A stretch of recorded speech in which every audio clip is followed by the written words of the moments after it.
स्थापकाय च धर्मस्य सर्वधर्मस्वरूपिणे अवतारवरिष्ठाय रामकृष्णाय ते नमः। जननीं शारदां देवीं रामकृष्णं जगद्गुरुं पादपद्मे तयो श्रित्वा प्रणमामि मुहुर्मुहुः। नमः श्रीयतिराजाय विवेकानन्दसूरये सच्चित्सुखस्वरूपाय स्वामिने तापहारिणे श्रुतिस्मृतिपुराणानाम् आलयं करुणालयं नमामि भगवत्पादं शङ्करं लोकशङ्करं।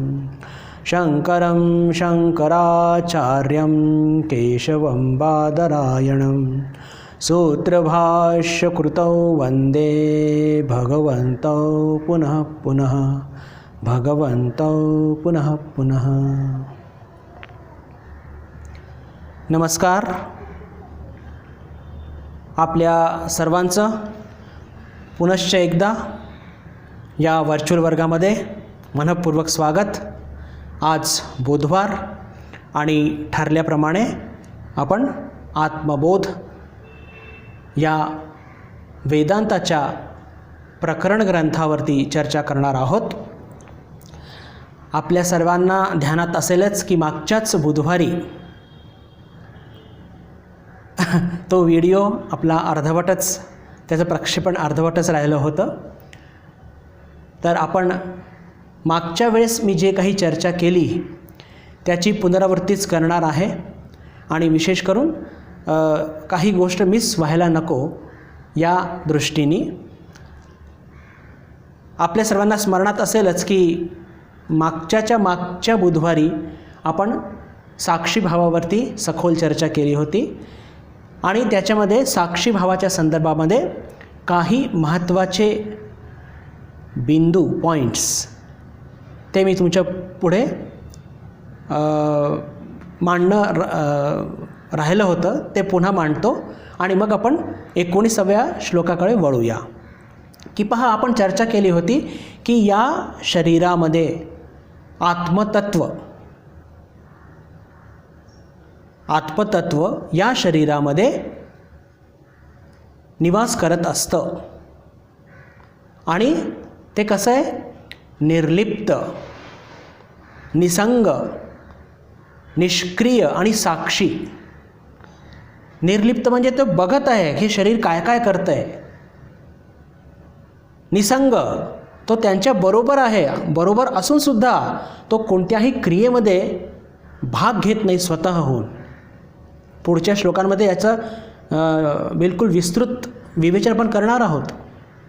आणि एवढंच नव्हे तर साक्षी म्हणजे काय की तो सगळं काही बघत आहे पण स्वतः काहीही कोणत्याही प्रकारच्या गतीमध्ये, क्रियांमध्ये इन्व्हॉल्व होत नाही। वेदांतामध्ये साक्षीचा दोन म्हणजे अटी असतात। त्या दोन अटी जर पूर्ण केल्या तरच एखाद्या व्यक्तीला, एखाद्या वस्तूला साक्षी म्हणू शकतो। आणि त्या परिभाषाच्या अनुसार या जगामध्ये फक्त आत्मतत्वच साक्षी आहे, बाकी काहीही साक्षी नाही। हे आपण ध्यानात घेतलं पाहिजे। काय त्या दोन अटी आहेत? एक की जी साक्षी असते त्या साक्षीमध्ये कधीही कोणताही बदल घडत नसतो। कोणत्याही प्रकारचा आकार, स्वरूप म्हणजे बाह्य रूप पण नाही आणि स्वरूपामध्ये सुद्धा नाही। आपल्या शरीरामध्ये किती बदल घडत असतात, जन्म होतो, मृत्यू होतो, काय काय सगळं घडत असतं। आपण याची चर्चा केलेली, मी पुन्हा खोलात जात नाही आता।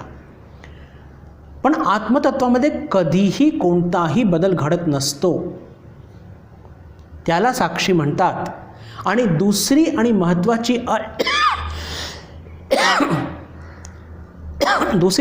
अट म्हणजे काय असते? दुसरी महत्त्वाची जी अट असते ती म्हणजे की त्या साक्षीला स्वतःच्या स्वरूपाबद्दल पूर्ण ज्ञान असतं. स्वतःच्या स्वरूपाबद्दल त्या साक्षीला पूर्ण ज्ञान असतं. हे पहा, आपलं शरीर आहे आणि या शरीराला शरीराबद्दल काही माहीत नाही आहे. का माहीत नाही आहे? किंवा आपल्याला सुद्धा आपल्याबद्दल काही माहीत नाही आहे. विचारा तुम्ही कोण आहात? मी सांगेन बुद्धानंद, रामकृष्ण मठ पुण्याचा मी सदस्य. अरे ही आपली अतिशय एक संकुचित लिमिटेड माहिती आहे. आपलं खरं स्वरूप काय आहे? आपण अनंत आहोत, पण आज त्याचा अनुभव आहे का? नाही. पण आत्मतत्वाला जे आपल्यामध्येच राहत आहे त्या आत्मतत्वाला स्वतःबद्दल पूर्ण ज्ञान आहे. कसलं ज्ञान आहे? नित्य शुद्ध बुद्ध मुक्त, सर्वज्ञ, सर्वव्यापी, सर्वशक्तिमान. हे सगळे जे आत्मतत्वाचे स्वरूप लक्षणं आहेत हे त्या आत्मतत्वाला पूर्णपणे माहीत आहे की मी कसा आहे? नित्य शुद्ध बुद्ध मुक्त, सर्वज्ञ, सर्वशक्तिमान, सर्वव्यापी.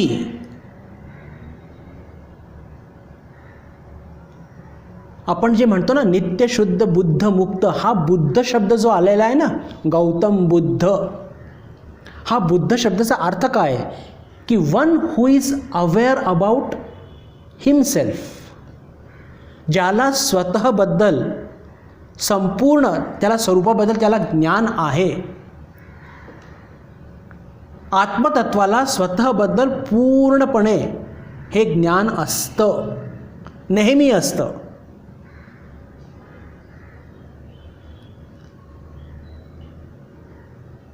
आणि हे आत्मतत्व या शरीरामध्ये सतत निवास करत असतं, पण साक्षी भावाने. आता पहा, जिथे साक्षी म्हटलं म्हणजे दोन झाले की नाही? दोन म्हणजे कोणत्या अर्थाने? पहा, याच्या आधी आपण एकदा उदाहरण घेतलं होतं की आपण सगळेजण एक सहलीला गेलेलो आहोत. एक समोर खूप सुंदर डोंगर आहे, खालती नदी वाहत आहे, तिथे एक सुंदर खूप छान मंदिर आहे.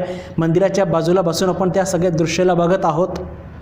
म्हणजे दृश्य वेगळं आणि बघणारा वेगळा. दृश्य वेगळं आणि त्याला साक्षी भावाने बघणारा वेगळा. तसंच या शरीरामध्ये जर ते आत्मतत्व आहे ते वेगळं आहे, साक्षी भावाने सगळं काही बघत आहे. याचा अर्थ काय झालं? शरीर आणि आत्मतत्व हे वेगळं आहे. उघड आहे तर एकदम. हे पहा, हे फार महत्त्वाचे सिद्धांत आहेत. जरी असं आपल्याला ॲपरंटली वाटतात, कदाचित थोडे सोपे वाटत असतील, पण आपल्याला समजून घेतलं पाहिजे साक्षीभावाचा खरा अर्थ. की म्हणजे या शरीरामध्येच आत्मतत्व आहे, पण ते त्यांचं स्वतःचं अस्तित्व त्यांनी वेगळं मेंटेन ठेवलेलं आहे. सेपरेट आयडेंटिटी तो इन्व्हॉल्व होत नाही या शरीराच्या कार्यामध्ये, गतीमध्ये. फक्त बघत असतो. आणि वेगळं आहे म्हणजेच शरीर वेगळं आणि आत्मतत्व वेगळं. एक छोटा प्रश्न अजून मनामध्ये येत असतो आपल्या बंधू भगिनींनो, आणि तो असा की आपण म्हणतो हे चैतन्य, हे ब्रह्मतत्व, हे आत्मतत्व सर्व दूर पसरलेलं आहे आणि या शरीरामध्ये सुद्धा त्याचा निवास आहे. आता या दोघांची नेमकी सांगड कशी घालायची? किंवा जर आपल्याला एखादा आयडिया कन्सीव्ह करायचं आहे, आपल्याला एका विचार करायचा आहे की आत्मतत्व नेमकं असतं तरी कसं, थोडं तरी कळलं पाहिजे. तर हे आत्मतत्व कसं असतं, म्हणजे जे आपल्यामध्ये सुद्धा विद्यमान आहे, सर्व जगामध्ये कोपऱ्यामध्ये, बिलकुल कान्याकोपऱ्यामध्ये सुद्धा विद्यमान आहे. तर या आयडियाला नेमकं ग्रहण कसं करायचं आत्मतत्वाच्या संदर्भामध्ये, तर हे सांगण्याकरता दोन छोटे उदाहरण घेऊन मग पुढे जाऊया. आपल्या सर्वांना लक्षात असेल की भास्करेश्वरानंदजी महाराज एक उदाहरण द्यायचे, याचा उल्लेख मी आधी कधीतरी केला आहे एक कोणत्या तरी संदर्भामध्ये, की महाराज खूप गमतीने म्हणायचे भास्करेश्वरानंदजी महाराज बरं. आणि अर्थातच मी हे भौमानंदजी महाराजांकडून ऐकलेलं आहे, हे वेगाने सांगायला नको. जिलबीचं उदाहरण द्यायचे की जो मिठाई बनवणारा असतो, हलवाई ज्याला म्हणतो, तो काय करतो, जिलेबी तळतो आणि जिलेबी तळल्यानंतर ते पाकाचं एक त्याचं मोठं भांडं असतं, चांगलं भरलेलं असतं पाकाने, त्यात तो जिलबी सोडतो आणि मग काय करतो, झाऱ्याने त्या जिलबींना दाबतो. पहा तेव्हा काय घडत असतं नेमकं, पाक जिलबीत जातो, जिलबी पाकात जाते. वंडरफुल ऑब्झर्वेशन कशाला म्हणतात बघा. पाक जिलबीत जातो आणि जिलबी पाकात जाते. म्हणजेच बिलकुल एक्झॅक्टली ह्या जगामध्ये सगळ्यात दूर बिलकुल आत्मतत्व पसरलेलं आहे. कान्यामध्ये, कोपऱ्यामध्ये, एकदम रोमामध्ये पसरलेलं आहे. आणि आपण त्याच आत्मतत्वामध्ये आपण खेळत आहोत जिलबीसारखं. आपल्यामध्ये सुद्धा ते आत्मतत्व आहे. इथे पण आहे, इथे पण आहे, इथे पण आहे. हां, आपण हे म्हणत असतो की हृदयामध्ये त्याच्या विशेष जागा आहे. हा पण एक प्रश्न निर्माण होऊ शकतो की मग हृदयामध्येच ते आत्मतत्व आहे असं का म्हणतात शास्त्रांमध्ये, कठोपनिषदमध्ये आहे तो मंत्र. तर कसं आहे की या संदर्भामध्ये भगवान श्रीरामकृष्ण फार सुंदर उदाहरण देऊन सांगतात की कल्पना करा की एक भले मोठे शेठजी आहेत, त्यांचा काहीतरी 150-200 खोल्यांचा एक मोठा बंगला आहे. आणि कोणी विचारलं की शेठजी नेमकं कुठे राहतात, आपण काय म्हणतो, या बंगल्यामध्ये राहतात. आता 200 खोल्यांचा तो बंगला आणि प्रत्येक खोलीमध्ये ते कुठेही राहू शकतात. पण त्यांची विशेष उपस्थिती बैठक खाण्यात असते का, कारण की ते लोकांना तिथे भेटतात. म्हणूनच हे जे आत्मतत्व आहे हे सगळ्यात दूर पसरलेलं आहे. सगळ्यात दूर या शरीरामध्ये सुद्धा कणाकणात तेच पसरलेलं आहे. पण त्याची विशेष जागा कुठे आहे, हृदयामध्ये. तर हे जे उदाहरण आहे जिलबीचं, म्हणजे आपल्याला कोणता एक विचार ग्रहण करायचा की आत्मतत्व नेमकं असतं तरी कसं. कधी आपण म्हणतो विभू रूपाने सगळ्या दूर पसरलेलं आहे, कधी म्हणतो या शरीरामध्ये आहे, साक्षी भावाने ते सगळं बघत आहे. याचा अर्थ काय की त्या जिलबीसारखं आहे की जेव्हा ती जिलबी पाकात टाकल्या जाते तर पाक जिलबीत शिरतो, जिलबी पाकात शिरते. तसंच हे शरीर आत्मतत्वामध्ये किंवा ब्रह्मतत्वामध्ये खेळत आहे आणि तेच ब्रह्मतत्व या शरीरामध्ये सुद्धा आहे. म्हणजे काय, ओतप्रोत हा एक्झॅक्ट शब्द आहे. ओतप्रोत. अजून जर एक उदाहरण घेतलं तर स्पंज आणि पाणी. आपण एक मोठा टँक, त्याची कल्पना करा, पाणी भरलेलं आहे आणि माझ्याकडे चांगला स्पंजचा मोठा तुकडा घेतला आहे आयताकार आणि मी त्यात पाण्यात सोडला. काय होईल, ते स्पंज पाणी सगळं सोखून घेईल, त्याचं वजन थोडंसं वाढेल आणि ते खालती बसेल. म्हणजे काय होऊन राहिलं आहे, पाण्यात स्पंज आहे आणि स्पंजात पाणी. You got the point. पाण्यात स्पंज आहे आणि स्पंजामध्ये सुद्धा पाणी आहे. तसंच ब्रह्मतत्व चैतन्य चारी दूर पसरलेलं आहे आणि त्या चैतन्य तत्वामध्ये हे शरीर आहे आणि या शरीरामध्ये काय आहे, चैतन्य तत्व. विशेष हृदयामध्ये असं का म्हणतो, कारण की जसं शेठजीची विशेष उपस्थिती त्यांच्या बैठक खाण्यात असते, तशीच या शरीरामध्ये सर्वात दूर चैतन्य जरी असलं तरी आत्मतत्वाची विशेष उपस्थिती हृदयात असते असं सांगितलं जात असतं. तर हा झाला साक्षीभावाचा इथे पूर्ण आपण कंप्लीट इथे होत आहे. म्हणण्याचा अर्थ काय की साक्षीभाव कसा असतो की साक्षीभावामध्ये कधी कोणताही बदल घडत नसतो, त्यात कोणती गती नसते, त्यात कोणती क्रिया नसते. एकदम स्थिर, निश्चल, निर्लिप्त, निराकार असा तो असतो आणि त्या आत्मतत्वाला स्वतःच्या स्वरूपाबद्दल जाण असते. त्याचं स्वरूप कसं आहे, नित्यशुद्ध बुद्धमुक्त, सर्वज्ञ, सर्वशक्तिमान, सर्वव्यापी. म्हणजे हे त्याचे इतके सगळे ॲट्रिब्यूट्स आहे, अजून भरपूर आहेत. मी सगळे सांगत बसत नाही, पण हे म्हणजे त्याची एवढी शक्ती आहे, त्याचं स्वरूप आहे, याची जाण त्याला असते. आणि आपल्याला आपल्या संदर्भात जी जाण असते ती अज्ञानाची जाण आहे. मी बुद्धानंद,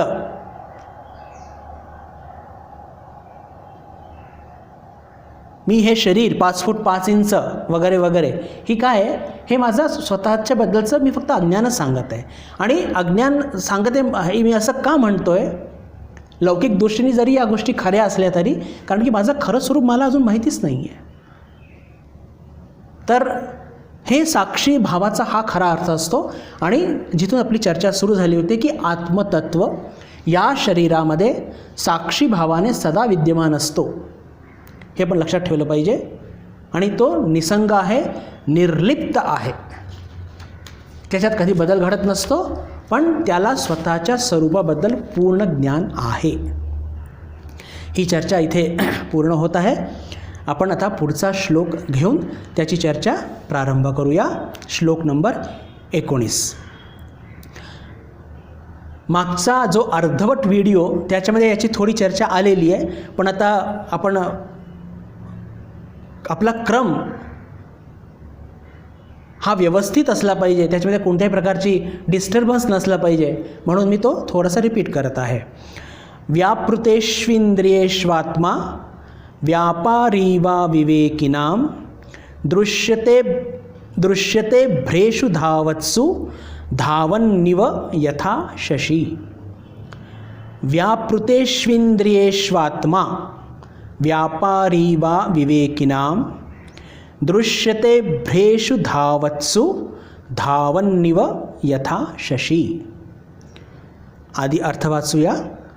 धावणाऱ्या ढगांमुळे चंद्र जसा धावत असल्यासारखा भासतो, त्याप्रमाणे अविवेकी लोकांना इंद्रियांनी व्यापृत, इंद्रियांनी आच्छादिलेला आत्मा देखील कार्य करीत असल्यासारखा भासतो. पहा, शब्दांची वापर किती सुंदर केलेली आहे. भासतो.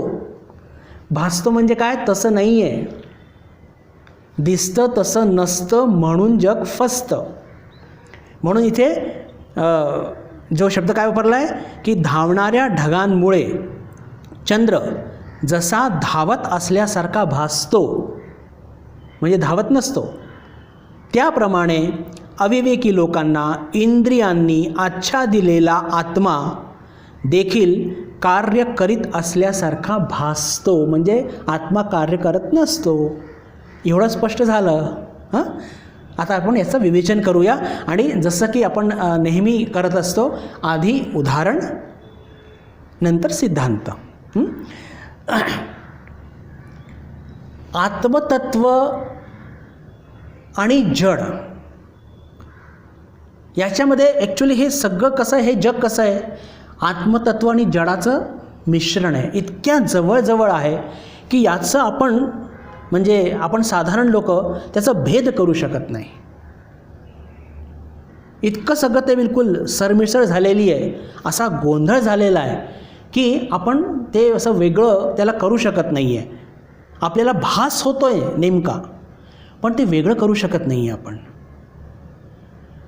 तर याच्यामध्ये नेमकं काय काय गोंधळ घडत आहे थोडं बघूया. तर की पहा, आत्मा कसा आहे, चैतन्य स्वरूप, निष्क्रिय, निर्लिप्त, साक्षी, स्थिर, क्रियाहीन, स्पंदनहीन. पहा, जे मी शब्द वापरतो आहे ते फार काही अवघड नाही आहे. चैतन्य स्वरूप म्हणजे काय की चैतन्याची खाण आहे. आत्मतत्वामध्ये कधी चैतन्य संपलेलं आहे असं कधी झालेलं नाही आणि होणार पण नाही. चैतन्य स्वरूप आहे त्याचं. ते साखरेचा गोडपणा कधी संपतो का? आणि जर ती साखर गोड नसेल तर ती साखरच नाही आहे. त्याचप्रमाणे चैतन्यता हे आत्मतत्वाचं स्वरूप आहे. निष्क्रिय, आपण आता चर्चा केली, कधी कोणतं कार्य करत नाही. निर्लिप्त, कोणत्याही जड वस्तूशी तो जोडल्या गेलेला नाही आहे, जवळ आहे पण जोडल्या गेलेला नाही आहे. साक्षी, सगळं काही बघतो पण कोणत्याही क्रियेमध्ये भाग घेत नाही. स्थिर, अक्रिय, कोणतंही कार्य करत नाही, स्पंदनहीन. त्याच्यामध्ये कोणतेही स्पंदन नाही आहेत. चैतन्य असून अक्रिय आहे, स्पंदनहीन आहे, क्रियाहीन आहे, हे थोडंसं आपल्याला आश्चर्य वाटतं. आता जड वस्तूंकडे बघूया. हे जे आपली जडवस्तू म्हणजे आता आपण थोडंसं शरीराकडे केंद्रित करूया. देह, मन, बुद्धी, इंद्रिय हे कसे आहेत? हे सगळे सगळे जड आहेत, यांच्यामध्ये चैतन्य नाही आहे. आणि चैतन्य नसून हे कसे आहेत? क्रियाशील आहेत. हे मोठं एक सक्रिय आहेत. हे मोठं एक विचित्र आहे. पहा, आत्मतत्व कसं आहे, मोठी गंमत आहे की नाही. आत्मतत्व चैतन्य स्वरूप आहे त्याचं, तरी तो अक्रिय आहे, स्थिर आहे, स्पंदनहीन आहे. आणि इकडे देह, आपलं मन, बुद्धी, इंद्रिय, देह हे सगळं जड असून हे सक्रिय असतात. पण मग हे सक्रिय असतात तर यांच्याकडे ताकद, चैतन्य कुठून येतं? आत्मतत्वाकडून उसने घेतात. आत्मतत्वाकडून उसने घेतात. आणि आत्मतत्वाचं अजून एक वैशिष्ट्य, याची चर्चा आपण आधी केलेली आहे, ती म्हणजे अशी की आत्मतत्व कधी पण स्वतःला प्रगट करत नाही. त्याला प्रगट होण्याकरता नेहमी माध्यमं लागतात. आणि म्हणूनच हे आत्मतत्व प्रगट होण्याकरता देह, मन, बुद्धी, इंद्रिय यांच्या माध्यमातून तो या जगामध्ये कार्य करत असतो. तो स्वतः कार्य नाही करत, पण यांच्या माध्यमातून तो कार्य करत असतो.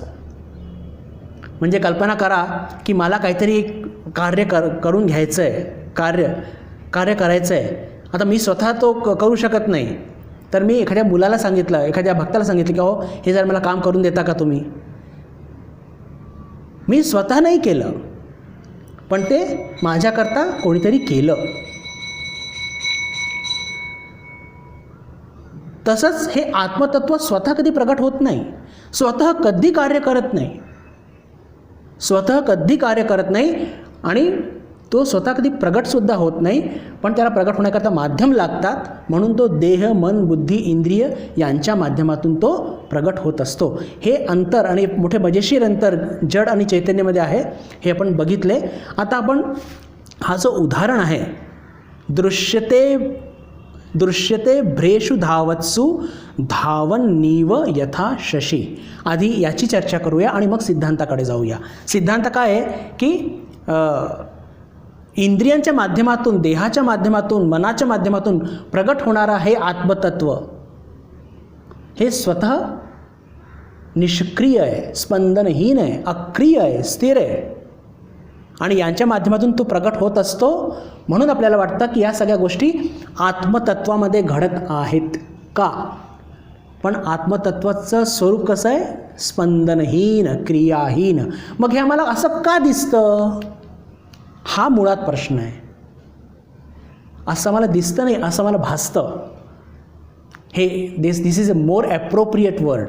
हे असं का भासतं, तर त्याची आपण चर्चा करूया. असं का भासतं हे उदाहरणाच्या माध्यमातून.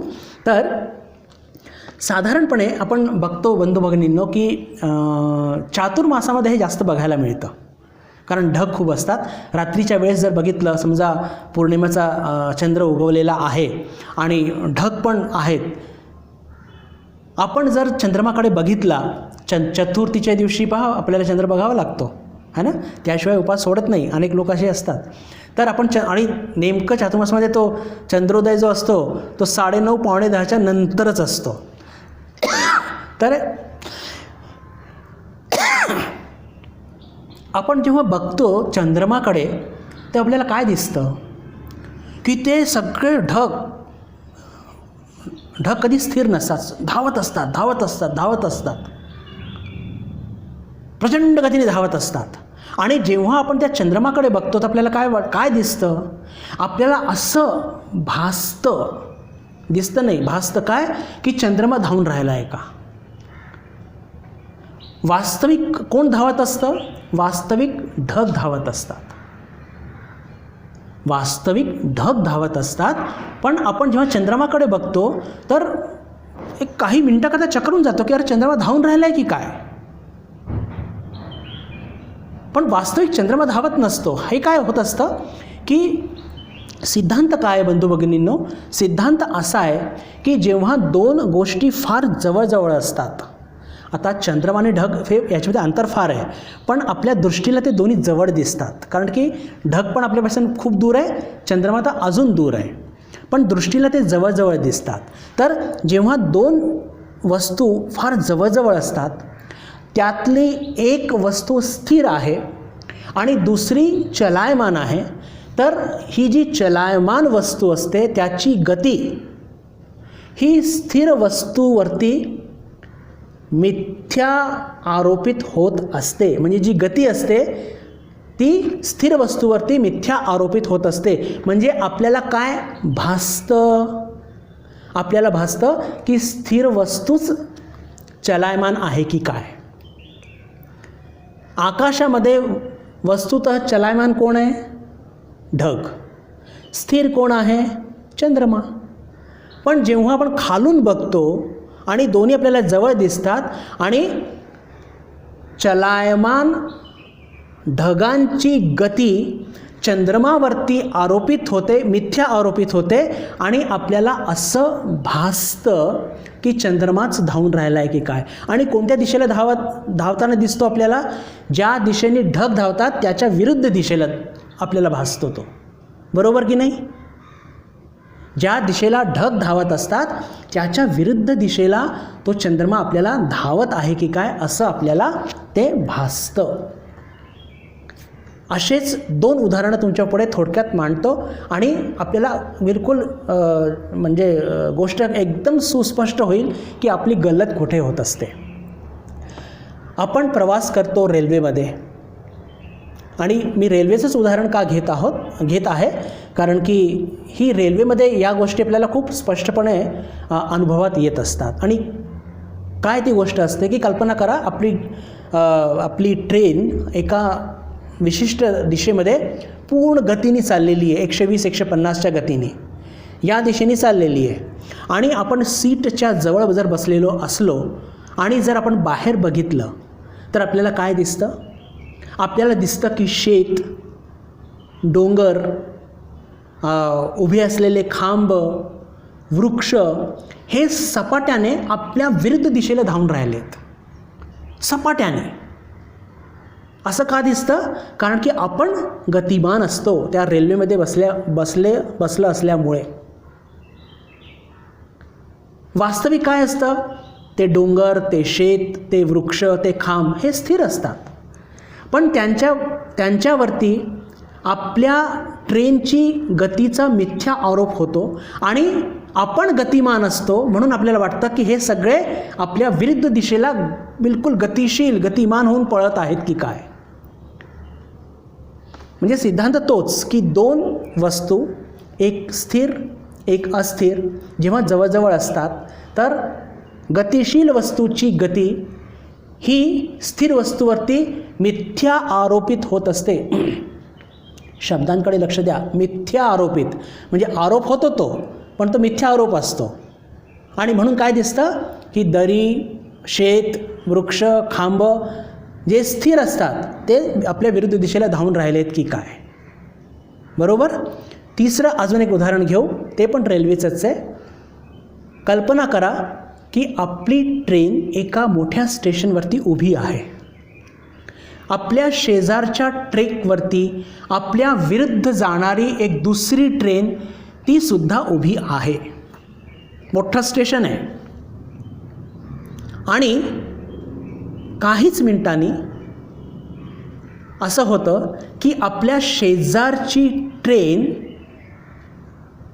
सुटते, तिची वेळ झाली आणि ती हळूहळू आता आपल्या विरुद्ध दिशेला तिचा प्रवास सुरू झाला. आणि आपण स्थिर आहोत आणि आपण जर त्या ट्रेनकडे बघितलं आपल्याला काय भासतं हो, मोठी मजा येते त्यावेळेस. आपल्याला काही मिनटाकरता, काही क्षणाकरता वाटतं वा आपली ट्रेन सुटली, छान, वेळेवर सुटली हो.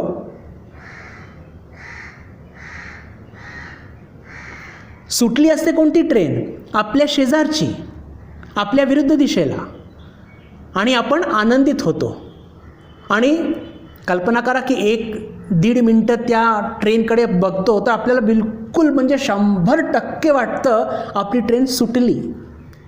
पण जेव्हा आपण आपली मान त्या ट्रेनकडे न वळवता जेव्हा या बाजूला बघतो तर काय बघतो, अरे आपली ट्रेन तर तिथेच उभी आहे, तोच प्लॅटफॉर्म आहे, तीच माणसं आहेत, तीच बुक्स काहीतरी स्टॉल दिसतोय. पुन्हा पण इकडे बघतो, असं का दिसलं मला. तर पुन्हा लक्षात येतं की अरे आपली ट्रेन नाही सुटली, ही ट्रेन सुटलेली आहे. आणि ही मोठी गंमत असते. लहान मुलांना घेऊन मोठे ते बिचारे संभ्रमित होऊन जातं की नेमकं काय चालू आहे. आणि त्यांची गंमतसुद्धा करतो आपण स्वतःसुद्धा चकवून जातो. तर लहान मुलांचा तर काय प्रश्न आहे. तर म्हणण्याचा अर्थ काय बंधू भगिनींनो, पुन्हा सिद्धांत मी सांगतो. 2 गोष्टी जेव्हा जवळजवळ असतात आणि त्याच्यामधली एक गोष्ट स्थिर आहे, दुसरी गतिशील आहे, तर गतिशील वस्तूची गती ही स्थिर वस्तूवरती मिथ्या आरोपित होत असते आणि बघणाऱ्याला असं भासतं की ती स्थिर वस्तूच धावत सुटली आहे की काय. सिद्धांत स्पष्ट झाला असेल. दुसऱ्या ओळीमध्ये त्यांनी मांडलं आहे आचार्यांनी, दृश्यते भ्रेषु धावत्सु धावन्निव यथा शशी. धावत असतात ढग, पण धावणारे जे ढग असतात त्यांची गती स्थिर असलेल्या चंद्रमावरती मिथ्या आरोपित होत असल्याने असं भासतं की हा चंद्रमाच धावत आहे की काय. आता हीच गोष्ट, हाच सिद्धांत आपण आपल्या शरीरामध्ये निवास करत असणाऱ्या स्थिर निष्क्रिय साक्षी आत्मतत्वावरती आणि क्रियाशील आणि गतिमान असणाऱ्या देह मन बुद्धी इंद्रियवरती लावणार आहोत. तर आता पहा, 2 वस्तू कोणत्या झाल्या. स्थिर वस्तू कोणती झाली, बरोबर आत्मतत्व. आणि गतिशील क्रियाशील वस्तू काय आहे, भरपूर आहेत. देह मन इंद्रिय बुद्धी ह्या सगळ्या कशा आहे, या सगळ्या चलायमान आहेत, चंचल आहेत, गतिशील आहेत. दोन्ही जवळजवळ आहेत, बिलकुल आहेत. अंतरच करू शकत नाही, इतक्या जवळजवळ आहे, बरोबर. आणि आता सिद्धांत काय आहे की गतिशील वस्तू आणि स्थिर वस्तू जेव्हा जवळजवळ येतात तेव्हा गतिशील क्रियाशील वस्तूची गती आणि क्रिया ही स्थिर वस्तूवरती मिथ्या आरोपित होते आणि आपल्याला असं वाटतं की स्थिर वस्तूच क्रिया करत आहे किंवा गतिशील आहे. तर आपल्याला काय भासतं, आपल्याला असं भासतं की आपल्या शरीरामध्ये ज्या काही क्रिया घडत आहेत त्या सर्व क्रिया त्या आत्मतत्वामध्ये घडत आहेत की काय. नव्हे, क्रिया घडत असतात शरीर मन बुद्धी इंद्रियांमध्ये, पण त्याचा मिथ्या आरोप कशावरती होत असतो, स्थिर निष्क्रिय साक्षी असणाऱ्या त्या आत्मतत्वावरती. आता पहा, हे जे आपलं शरीर आहे याला आपण काय म्हणतो, पंचकोशांनी बनलेलं आहे, बरोबर.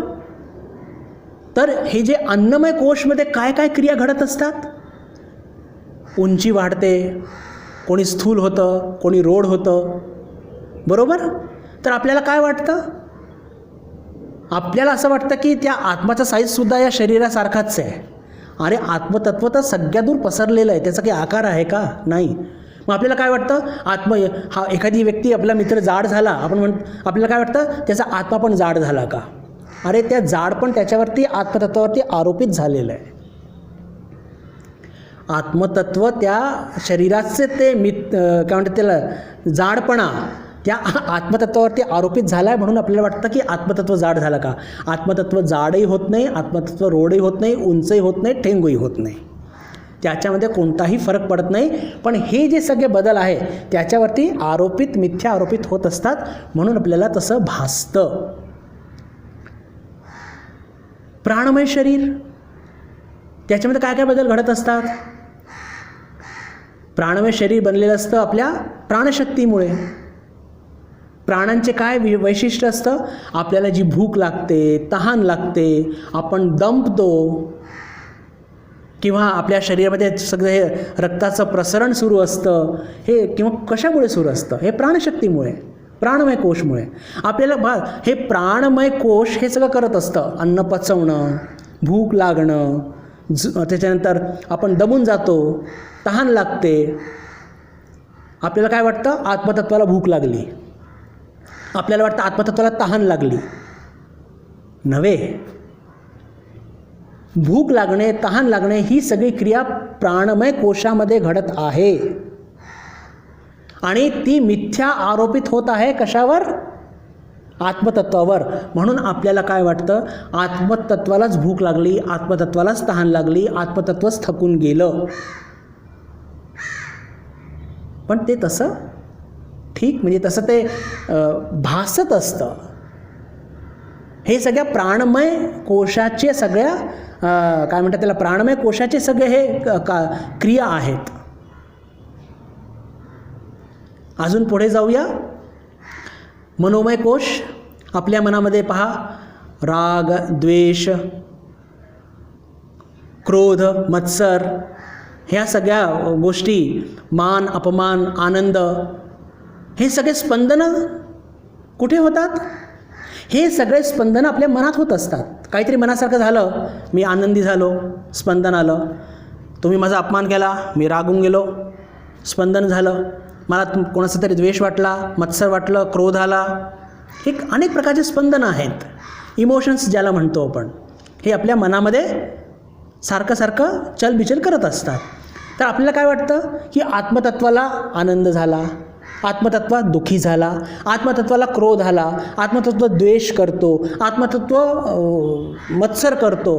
अरे हे सगळे स्पंदनं हे मनोमय कोशाचे आहेत आणि मिथ्या आरोपित होत आहे. कशावर?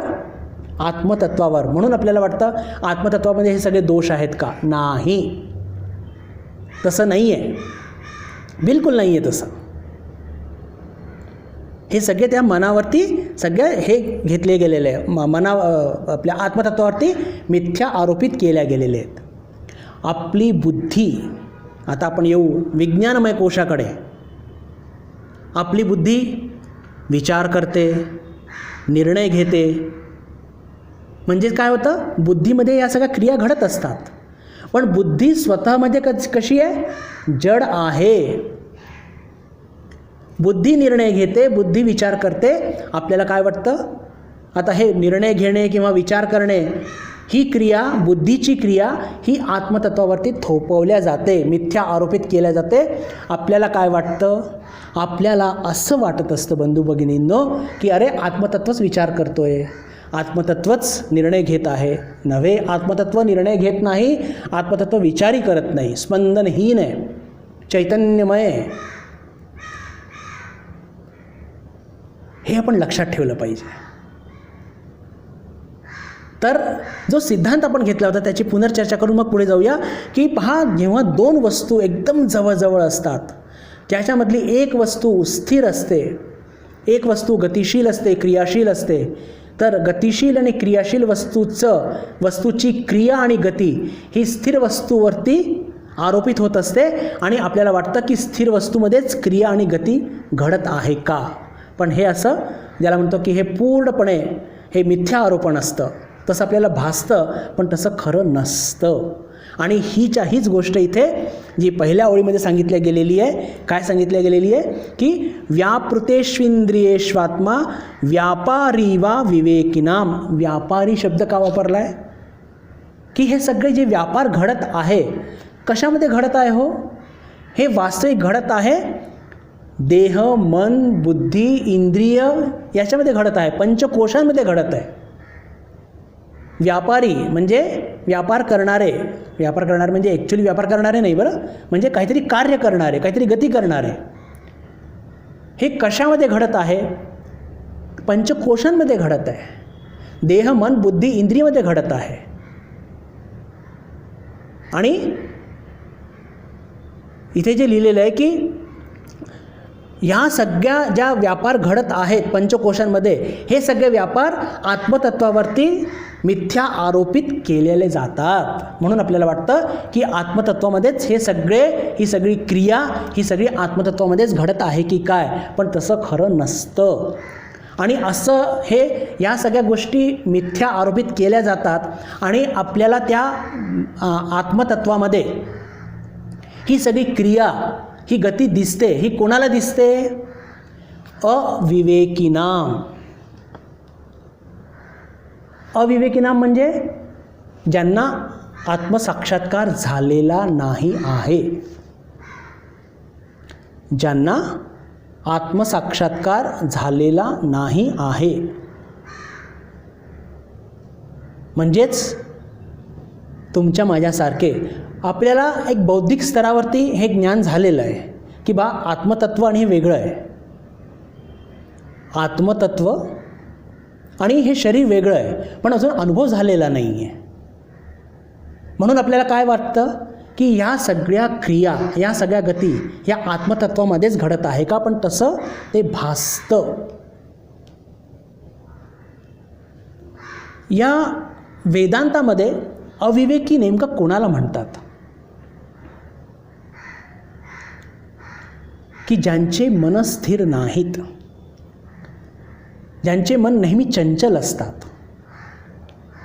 आणि मन अस्थिर किंवा चंचल असल्याने काय होत असतं की ते सतत प्रलोभनाकडे प्रलोभित होत असतात, संसाराकडे आकर्षित होत असतात. आणि मग त्यांनी नेमकं काय घडत असतं? त्यांनी नेमकं की आपण विवेक करू शकत नाही. पहा, हे आत्मतत्व आणि हे पंचकोश हे इतक्या जवळजवळ आहे, इतक्या जवळजवळ आहे की जोपर्यंत त्यांना आपण विवेकपूर्ण वेगळं करत नाही तोपर्यंत आपल्याला हे सगळं कळणारच नाही की आत्मतत्व वेगळं आहे आणि पंचकोश वेगळे आहेत. आणि विवेक करण्याकरता काय अपेक्षित आहे की मन स्थिर असलं पाहिजे, बुद्धी स्थिर असली पाहिजे आणि विशेष करून शुद्ध असली पाहिजे.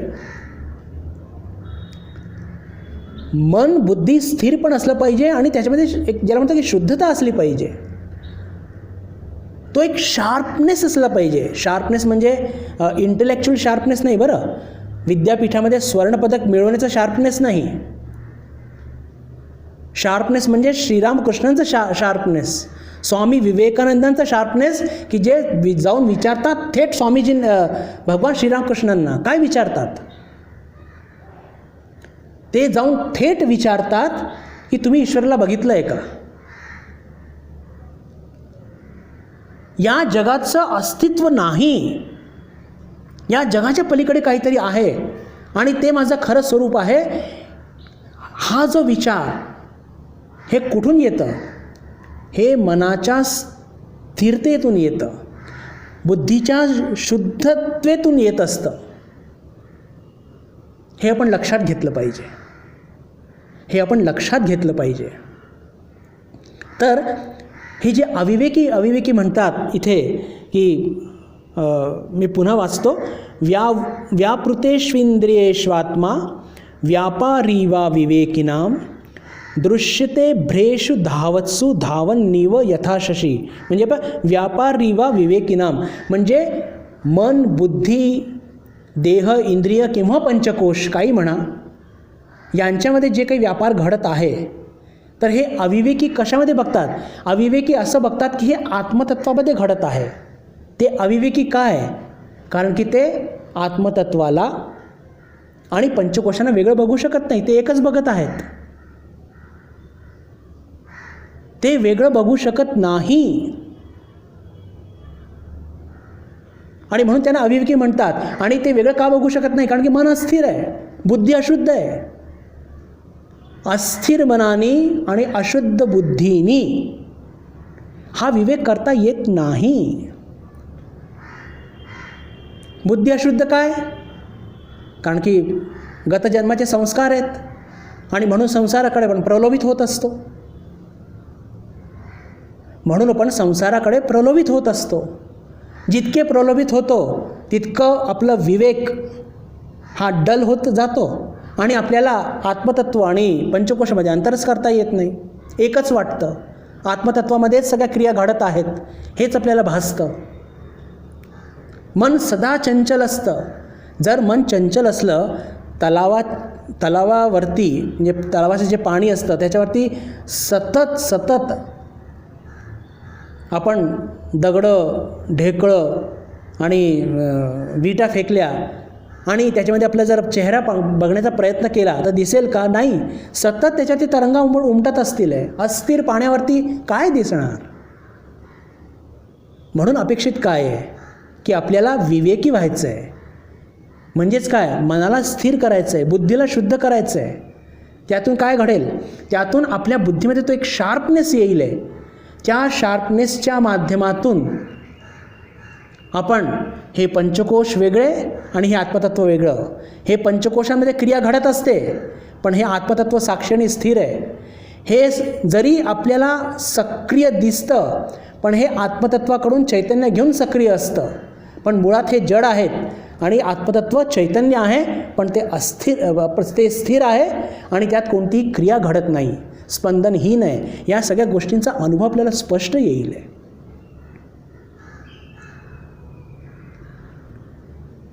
पण आज आपण अविवेकी आहोत, मन अस्थिर आहे, बुद्धी अशुद्ध आहे. तर आपल्याला काय दिसणार? आपल्याला हेच दिसणार की पंचकोशमध्ये जी घडणारी क्रिया आहे त्या आत्मतत्वामध्येच घडत आहे की काय. म्हणजे आज आपल्याला काय दिसणार की चंद्रमास धावत आहे की काय. आपल्याला हेच दिसणार की चंद्रमा धावत आहे. आपल्याला हेच भासणार की खांब धावत आहेत, वृक्ष धावत आहे, शेत धावत आहे. आपल्याला हेच भासणार आपली गाडी सुटली, वास्तविक गाडी शेजारची सुटलेली आहे. पण ज्या दिवशी आपला विवेक स्थिर होईल, बुद्धी शुद्ध होईल, त्या दिवशी आपल्याला बिलकुल स्पष्टपणे दिसणार की चंद्रमा नाही, ढग धावत आहेत. शेत, खांब, वृक्ष, डोंगर धावत नाही आहे, आपली ट्रेन धावत आहे. आणि हेही आपल्याला दिसेल की आपली ट्रेन स्थिरच आहे आणि शेजारच्याची ट्रेन सुटलेली आहे.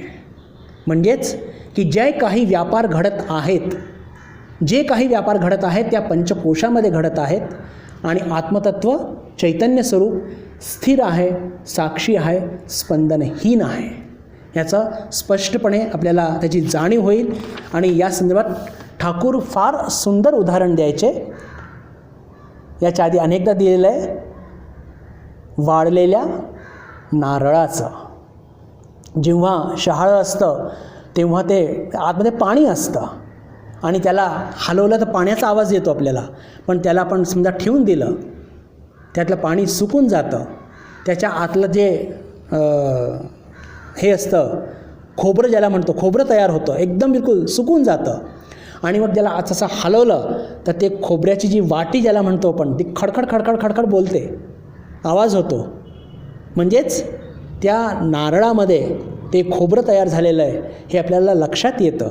तसंच आत्मसाक्षात्कार झाल्यानंतर, विवेक स्थिर झाल्यानंतर, इंटेलेक्ट शार्प झाल्यानंतर, साधना केल्यानंतर, सेवा केल्यानंतर आपल्याला हा अनुभव येईल. कसला अनुभव? की शरीर आणि आत्मतत्व किंवा पंचकोश आणि आत्मा हे वेगळं आहे. सगळ्या क्रिया शरीरात घडतात. आत्मतत्व हे चैतन्य स्वरूप असून हे स्थिर आहे आणि स्पंदनहीन आहे, क्रियाहीन आहे, निष्क्रिय आहे, अक्रिय आहे. याचा पूर्ण अनुभूती आपल्याला तशी होईल. या श्लोकाचं विवेचन इथे पूर्ण होत आहे. थोडा वेळ अजून आहे आपल्या हातामध्ये. पुढचा श्लोक वाचून आणि त्याचा थोडा अर्थ वाचून थोडं विवेचन एक ज्याला म्हणतो की सूतवाच करूया, मग तिथे आपण थांबूया. 20वा श्लोक. मागचा जो विचार आहे त्याचीच थोडी पुनरावृत्ती आहे. उदाहरण वेगळं आहे आणि त्याला अजून थोडा विस्तृतपणा मिळालेला आहे. काय आहे ते बघूया आपण.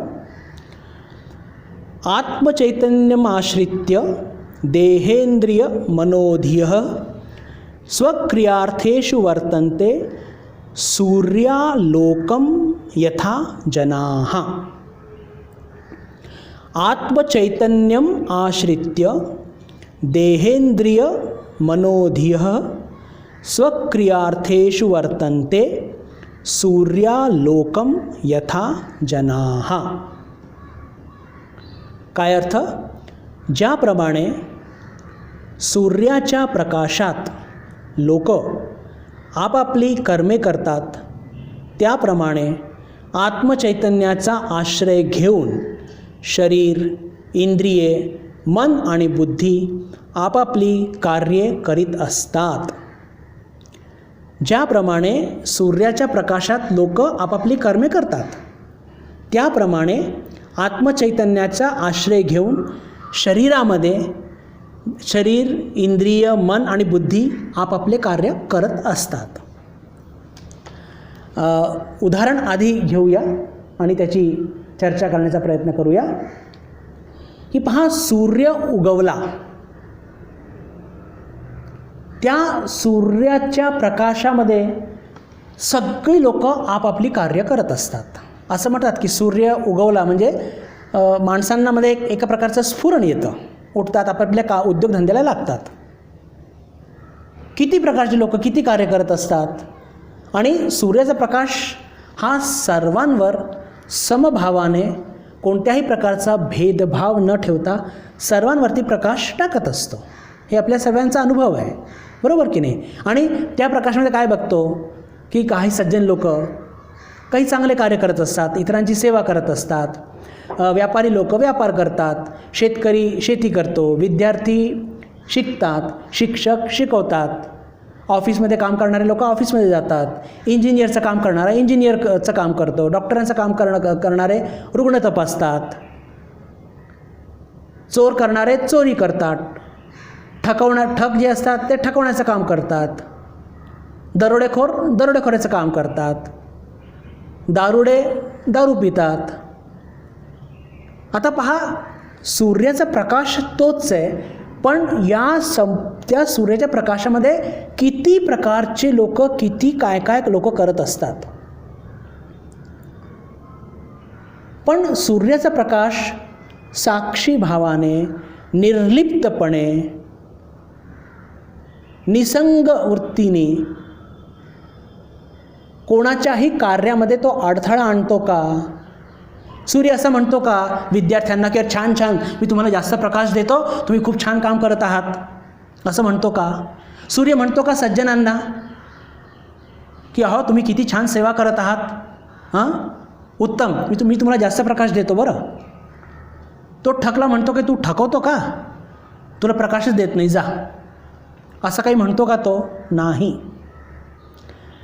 तुम्ही दरोडे टाका, दारू प्या, जपध्यान करा, शिका, रुग्ण तपासा, पूल बांधा, वाटेल ते शेती करा, तुम्ही काहीही करा, मला या सगळ्या गोष्टींशी काहीही घेणं देणं नाही आहे. साक्षी भावाने, निर्लिप्त भावाने हे आत्मतत्व सगळ्यांना एकसारखं, हे सूर्य सगळ्यांना एकसारखं, हे जे काय म्हणतो त्याला सूर्यप्रकाश पुरवत असतो. तो कोणाशी त्याची तक्रार असते का? नाही. दरोडेखोरांना तो सहाय्य करतो का? नाही. सज्जनांना तो सहाय्य करतो का? नाही. एखादी व्यक्ती चूक करत आहे, म्हणजे सज्जन व्यक्ती आहे पण तो चूक करायला प्रवृत्त होत आहे, तो म्हणतो का असं सूर्यप्रकाश की अरे रे तुम्ही असं काय करताय? नाही. तो बिलकुल साक्षी भावाने सगळ्यांना जसं प्रकाश द्यायचा आहे तो प्रकाश देतो. आणि ही सगळी प्रजा ज्याला जे गोंधळ घालायचा आहे तो त्या प्रकारचा गोंधळ घालायला पूर्णपणे मोकळा असतो. सूर्यप्रकाश कोणालाही अडवत नाही, कोणाला सहाय्य करत नाही विशेष, कोणाला काही दुखवत नाही, कोणाकडनं प्रकाश हिसकवून घेत नाही, काही नाही. त्याच्या सूर्योदयाप्रमाणे तो उगवतो, सूर्यास्ताप्रमाणे तो सूर्यास्त होत असतो. म्हणजेच काय, स्वक्रियार्थेषु वर्तन्ते सूर्यालोकम यथा जनाः. पण त्याचा आश्रय आपल्याला लागत असतो. सूर्योदय जर झाल्यानंतरच शाळा भरते, डॉक्टर रुग्ण तपासतात, शेतकरी शेतात जातो, सज्जन लोक सेवा करतात, त्याच्या आश्रयाने करतात. मात्र तो जर नसेल तर रात्री कसं काय करणार, रात्री कसं काय शिकवणार, शक्य नाही आहे. ठग पण दिवसा दहाडीच काहीतरी लोकांना ठगत असतात. दरोडेखोर करतात कधी रात्री कधी दिवसा. आजकाल तर दिवसा दहाडीच लोक काय म्हणतात त्याला दरोडे टाकतात. म्हणण्याचा अर्थ काय की कोणत्याही प्रकारची क्रिया असो ती सूर्याच्या आश्रयानेच घडत असते. अजून एक उदाहरण घेऊया. आपल्या घरामध्ये पहा विद्युत प्रवाह असतो आणि त्या विद्युत प्रवाहाच्या माध्यमातून आपण विभिन्न यंत्रांचा वापर करून आपलं जीवन सुखी करत असतो. आपल्या घरामध्ये AC आहे, हीटर आहे, फ्रीज आहे, कूलर आहे, मिक्सर आहे, TV आहे, हीटर आहे, पंखा आहे, ट्यूबलाईट्स आहेत. पहा विभिन्न यंत्र आहेत. पण जर विद्युत प्रवाह नसेल, इलेक्ट्रिसिटी नसेल तर हे कोणतेही यंत्र कामाचे आहेत का? नाही. म्हणजेच काय असं म्हटलं तर चालेल का की विद्युत प्रवाहाच्या आश्रयाने हे सर्व यंत्र काम करत असतात. विद्युत प्रवाहाच्या आश्रयाने. अगदी बरोबर आहे. जर इलेक्ट्रिसिटी खंडित झाली, प्रवाह खंडित झाला तर फ्रीज चालणार नाही, TV चालणार नाही, कूलर हीटर काही चालणार नाही, AC चालणार नाही, हे आपले ट्यूबलाईट्स चालणार नाही, पंखा चालणार नाही. म्हणजेच काय की हे सगळे यंत्र विद्युत प्रवाहाच्या आश्रयाने चालतात. इथे एक बघितलं पाहिजे की विद्युत प्रवाह स्वतः काम करतो का? नाही. काम करतो यंत्र. विद्युत प्रवाह काय करतो? फक्त शक्ती देतो, चैतन्य देतो. मागचं उदाहरण जर बघितलं तर सूर्याचा प्रकाश रुग्ण तपासतो का? नाही. सूर्याच्या प्रकाशामध्ये डॉक्टर रुग्ण तपासतात. सूर्याचा प्रकाश स्वतः काही करत नाही. हे उदाहरण फार महत्त्वाचं आहे, बरं लक्षात घ्या. सूर्याचा प्रकाश हा निर्लिप्त आहे, स्पंदनहीन आहे, क्रियाहीन आहे. पण त्याच्या आश्रयामध्ये शिक्षक विद्यार्थ्यांना शिकवतात. सूर्याचा प्रकाशाचा आश्रय घेऊन शेतकरी शेती करतो. सूर्याच्या प्रकाशाचा आश्रय घेऊन ठकवतो, गुंडगिरी करतो, सज्जन सेवा करतात. त्याच सूर्याच्या प्रकाशाने. बिलकुल तसंच इलेक्ट्रिसिटीच्या आश्रयाने, विद्युत प्रवाहाच्या आश्रयाने फ्रीज आतमध्ये ठेवलेल्या वस्तूंना थंड ठेवतो. TV आपल्याला विभिन्न प्रोग्राम दाखवतो. हीटर आपल्याला हीट देत असतं थंडीमध्ये. ट्यूबलाईट इलेक्ट्रिसिटीच्या आश्रयाने आपल्याला प्रकाश देतो. पंखा आपल्याला हवा देत असतो.